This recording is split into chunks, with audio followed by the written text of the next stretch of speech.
Good morning. We are live again. I do not have my headset back. I am getting back into the groove. And it's 5 a.m. Mester Scrum Show. I hope you're doing well today. I am Greg Mester, Scrum Master and Agile Coach. And my hair's not fluffy. Over on this side. Anyway, I want to walk back from a little vacation. We did a little weekend trip. So sorry I didn't do any show past 2 days. And it was great. It was camping and everything. I spent time with the family and took the little doggy camping. He died in the heat wherever he's at. And I got a cat over here again from last night. And what am I going to talk about today? I want to talk about this little book I read. Now you take a little book with you, a little reading. There's a whole series of books on the back, though. I might post up, but there's a whole series of classics that you can get. And they're all about sayings, little lectures that people gave in the past, other ones that are available. Here's a whole list of different things that are out there. And the book is Acres of Diamonds, Russell Conwell. He's the founder of Temple University here in Philadelphia. And they called him like the $11 million poor man or something like that. So apparently he was rich from giving lectures. And again, he founded that university, so I'm guessing he's rich, right? And he founded the Baptist church up there and all that kind of stuff. So he was a rich man. And it was about 1925. And I want to talk about that. And how does that relate to the topic area, finding diamonds, right? So in this book is all about Acres of Diamonds by Russell Conwell. So we're going to talk about that a little bit. How this book might help your team if your team is classically saying, well, I can't do it because I'm not in charge, right? Someone else. I have to go somewhere else to get where I need to go. This book is a good one to talk about. So we're going to talk about that a little bit today. Again, it's 5 a.m. Mester Scrum Show. I am Greg Mester, Scrum Master and Agile Coach. I hope you're doing well this morning. Glad to be back. And our mission, basically, get value to the customer, not work crazy hours. Go out and have fun with family and friends. Enjoy what we do. Enjoy work, enjoy home, enjoy life. And that's kind of what we're doing. And so last night I did the Tuesday night program. So that's going up there. I haven't put out the podcast on that because, again, anything over like 10 minutes, YouTube decides it wants to process it forever. So I don't know what to do about that. So when it's done processing, I will make it into a podcast. Maybe lunchtime, maybe later today or something. I'll post it. We'll see how it comes out. So last night I had a big football. I forgot to turn the broadcast on, and I did like the beginning introduction of all the job postings and counts for all the different jobs. And then I realized I wasn't even live. But so this morning, I hope I did the live thing purposely, right?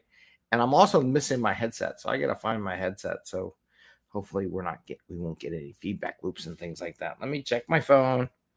Yep, we're live. So I got notifications. Remember, ring those little bells and notification things so that anytime I go live, whether it be Facebook, YouTube, LinkedIn, that you get notified we're live. So what about this book that was interesting? So Acres of Diamond. What I was thinking, I have so many teams. Like we would do surveys. Every company I've ever worked with. Well, how do we improve this process? Is this an organizational thing? Is it a team thing? And a lot of teams would go, oh, it's organizational. And it made me think about this book. And this book, the way so here, Dr. Conwell, he earned more than $11 million from his lectures, and he gave it all away. So he just earned $11 million from lectures only. He gave it away. But it was interesting. One interesting thing, because I am from Philadelphia. It was interesting reading from him talk about Philadelphia back in 1915. This says Acres of Diamonds, originally published in 1915, and it had John Wanamaker's digital endorsement. So it was done a long time ago, and in 1915, gives you an idea where Philadelphia was in relationship to New York and other places. And one of the big comments by a lot of young people was like, you had to go elsewhere to find your fortune. So the Acres of Diamonds is an old story where a farmer learned about these diamonds, how he could get rich and do this. So he sold his farm and everything, went to some far off lands, and basically died penniless as a pauper. I think the end of the story was he died in Barcelona or somewhere out in Spain when a big tidal wave came through the gates of Gibraltar. He jumped off and or just went with it. So the story was, but then that's the beginning of the story, and it's like a sad ending. But then there's a second part of the story. The person who bought his land, his farming land, realized there were some shiny things in the rocks on his land. Turned out his whole farm was full of diamonds. It was one of the largest diamond mines in the world. And that's according to the story. And I guess they always, when you tell a story, you put pieces of that into your story to make it more realistic. So the idea, the moral of the story is, don't always look other places to solve your problems, to give you your fortune. Well, look within what you have, and a lot of times they'll solve it. And he gave lots of stories, which I thought was interesting back then, of men and women. He didn't hesitate. It wasn't all men. Excuse me. It wasn't all men. It was women too, because they would say, "Oh, but women can't invent stuff, and they don't have the fortitude to invent stuff."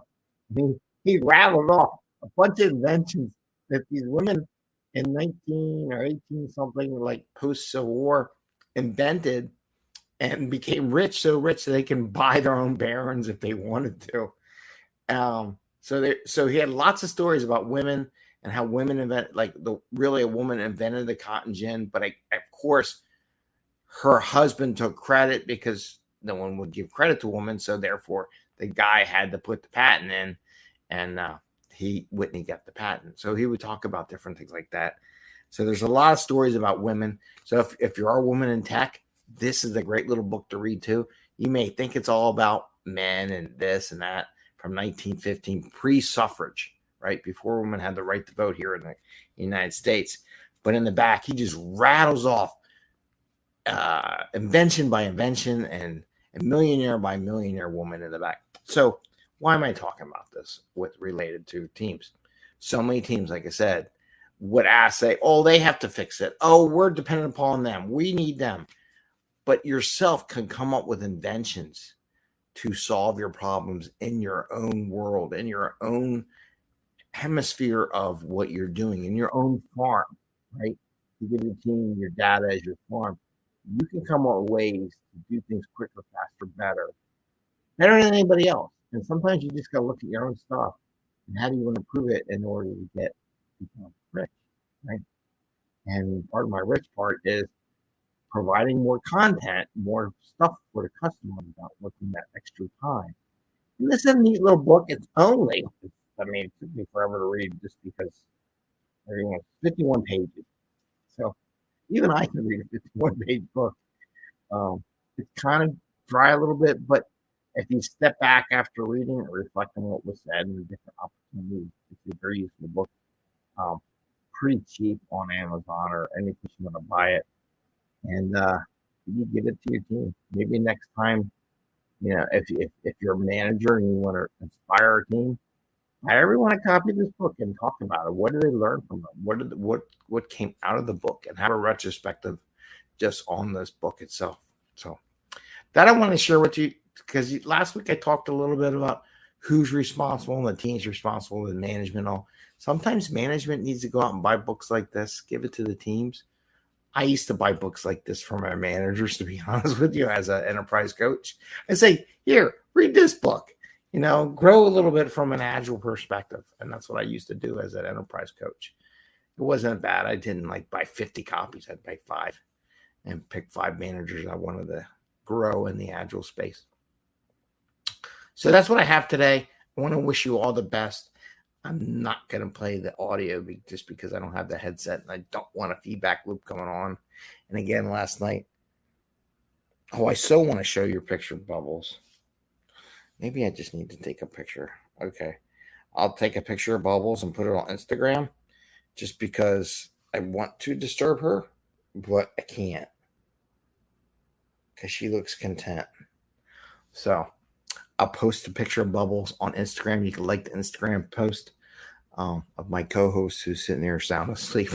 She's so cute. Again, I want to wish you a happy day. Happy Scrumming today. I wish you the best. I did post some pictures on Instagram our trip, there was a couple sunrises getting up, and I learned that if you're at the ocean, you want to get up before the sun comes up. I don't know what it was about the bay, because we went to Chesapeake Bay. The water was dead, like crystal. So it became a giant mirror surface, so you can see the reflection of these oranges and reds and beautiful colors in the sky before the sun. Because once the sun comes up, it obliterates all those colors. But when the sun is below it and it's coming up, all those colors just shine in the sky with the clouds, and it was picture perfect. But it's amazing. Then the sun would come up, and you'd be amazed how the sun generates wind and air and currents, and just the whole bay would just like churn up. Actually, it wasn't a bay. It wasn't Chesapeake Bay. It was just right on the inlet on the other side of Ocean City, Maryland. So, but it was a little bay, a little estuary. It's pretty cool. We had fun, and it was a great time. So with that, take care, everyone. Enjoy your day. I will see you tomorrow. Hope you get a chance to watch Thursday's program. It looks like the government jobs are coming back, because it's the end of the year, and this is what I always used to do as a government person. I knew every time this year, late August, early September, they would come around and say, hey, can you give me a list of the things you would like to do and what the costs are? I always had a list available every year, and people would wonder why I got all these government contracts, because I was the only one that had a list ready, and I had it ranked. And what would be most value to the group, provide that to my government people who in charge of the budget. And I always get one or two. I didn't get them all. I got a couple. And that's how they got funded. And then they had to hire a project manager like myself to run the project. Anyway, take care. Enjoy your day. And we will see you next time. Bye.